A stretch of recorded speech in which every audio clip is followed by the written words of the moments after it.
Every day, something dramatic happens in the Caribbean that affects our lives. We'll give you the details. We'll give you the facts on Caribbean Perspective with Eddie Frederick. Here's Eddie Frederick. Welcome to Caribbean Perspective. So glad you can join us. The story that takes the lead in today's edition for Wednesday, 12th June 2024, and brought to you in association with our friends at Antillean Group, political analyst concerned for Trinidad and Tobago's opposition's leadership as Prime Minister endorses current leader. Details after this important message. Believe in our strength, we'll stand by you. Protection from all perils big and small. Reassurance we give, it's so clear to see. Peace of mind, that's a service guarantee. We look after all our family. Yes, we do at every opportunity. Antillean Group, underwriters of all classes of insurance solutions for your protection and investment. Live well financially.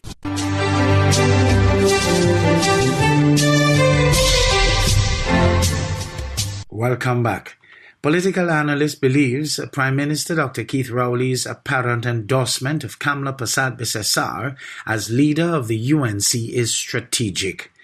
Dr. Winford James believes Dr. Rowley considers Persad-Bissessar to be of little competition as the general election looms. However, leader of the United Patriots, Rushton Paré, tells CNC3's Jesse Ramdale he isn't swayed by Dr. Rowley's support ahead of the UNC internal polls. While the leadership post of the United National Congress is not up for grabs in the party's internal elections less than a week away, the opposition leader has received an unlikely backing. On the 16th of June, those flames your arms and lock out nobody. And I can say, Madam Speaker, as I support her, leave her right there. Don't move her. Political analyst Dr. Winford James said Kamla Persad-Bissessar should be wary of the Prime Minister's words in Parliament on Friday. He most likely is talking tongue-in-cheek, right? And he is giving the impression that Kamla is so inept in her leadership that her presence as political leader is going to benefit the PNM.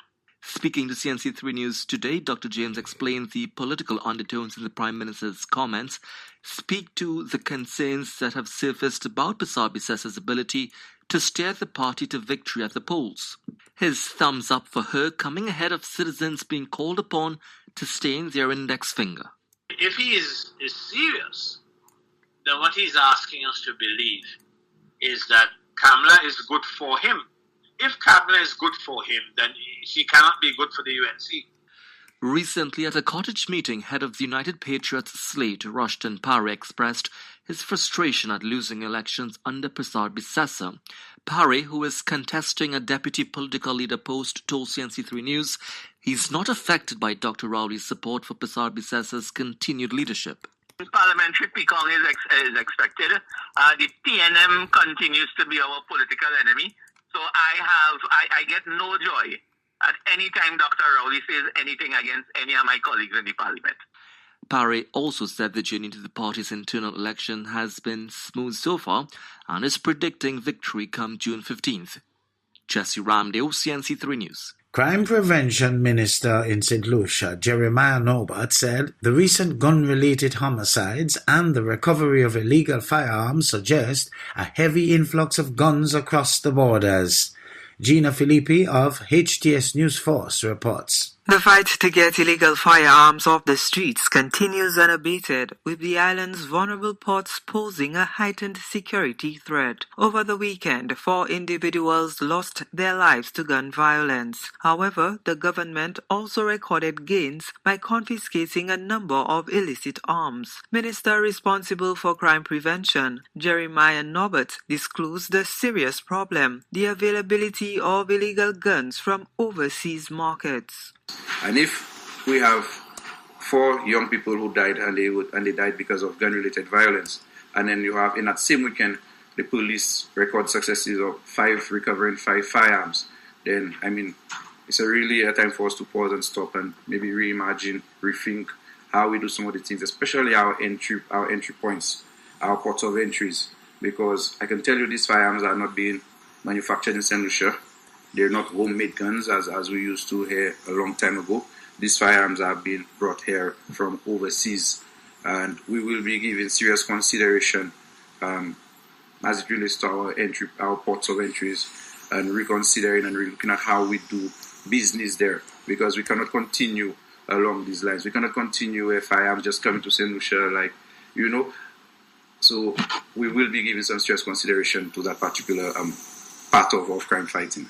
Norbert says officials continue to work on improving the island's border security. The police have been doing a lot, and I want to commend them for their efforts to suppress crime and to suppress criminal activity.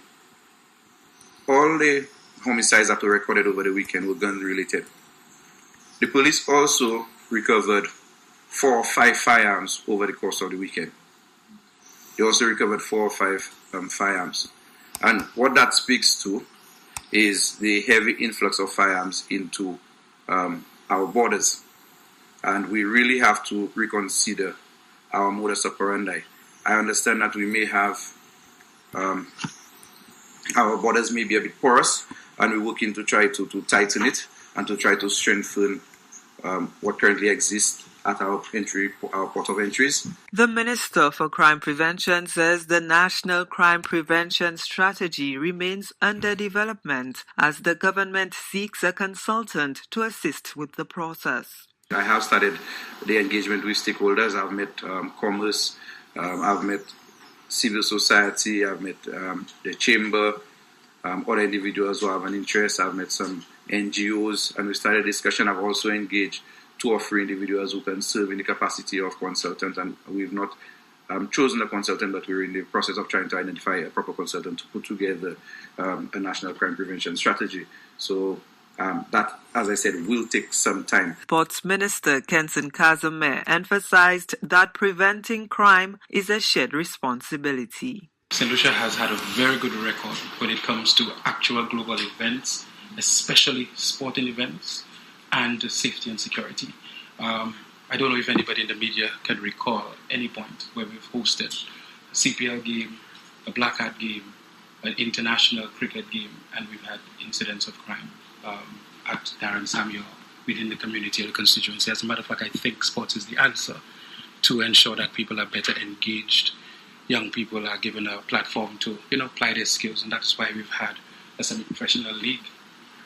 That is why we have a high-performance center for cricket. That is why we have a youth high-performance program for football with Stuart Charles and Earl Paul Hogshaw. And I really do believe that some of those programs, the time factor will yield the results that we want, but I don't think there's any one answer that will curb any crime situation at this present moment. But I think it's important for every single minister and ministry to do their part in ensuring that you engage young people.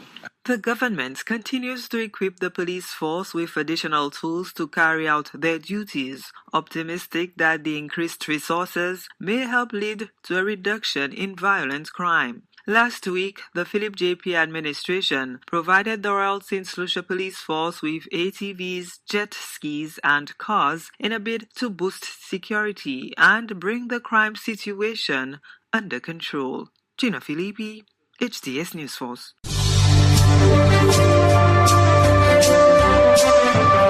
You're listening to Caribbean Perspective with Eddie Frederick, in association with our friends at Antillian Group, underwriters of all classes of insurance solutions for your protection and investment. Live well financially. The hurricane season is now upon us, so we as Caribbean people need to remember to think safety and be prepared. Avoid venturing outside during a storm or hurricane, especially if there are strong winds. Rooftops and other debris are often blown about and can cause great damage.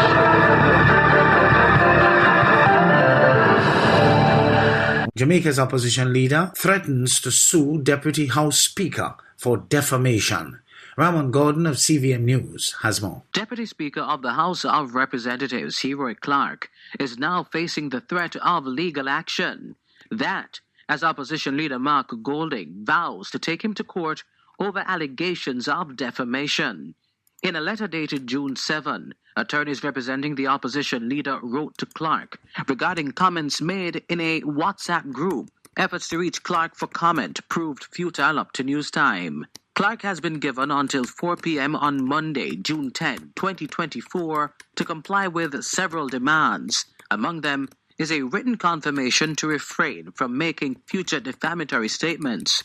2, an apology in a prominent newspaper. And 3, entering into discourse resettlement. This latest action follows threat of a similar suit by Transport Minister Darrell Vaz, directed at a social media user over similar defamation concerns. That matter has since been settled without court intervention. Ramon Gordon for CVM News. More regulations for ride-sharing apps in Jamaica. Details in this CVM News item with Courtney Lewis. Popular ride-hailing service InDrive is refuting claims that the driver involved in the death of Daniel Anglin offered his service through the platform. The response comes after Transport Minister Darrell Vaz banned the use of all ride-sharing and hailing apps.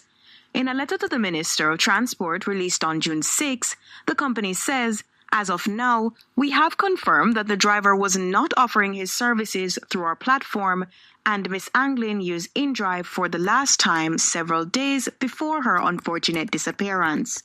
Vaz gave an update regarding the letter from InDrive, saying he is willing to have a meeting with the company, emphasizing that contact with all ride-sharing platforms will improve security regulations. That it has taken the drastic action to bring these people to the table, since we have been trying to contact them, including the police, in recent months with no success. No company, despite its size, magnitude, or financial success, will be allowed to disregard our rules and regulations and communication with the relevant authorities.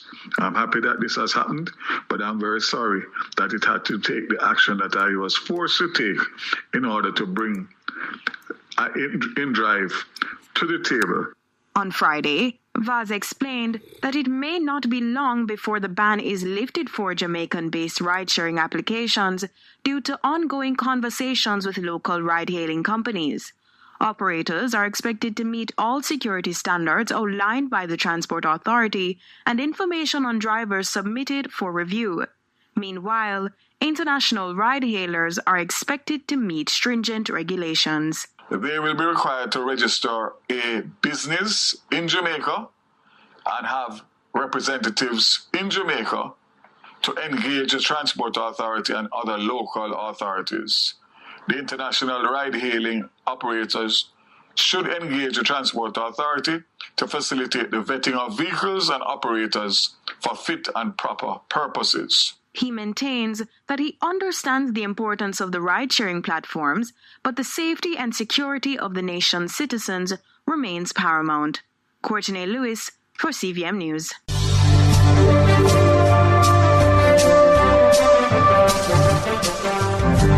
I am Eddie Frederick. This has been Caribbean Perspective, a whole new approach to highlighting developments in the Caribbean. In the meantime, please follow us on Facebook and subscribe to our YouTube channel for daily regional news and more, in association with our friends at Antillian Group.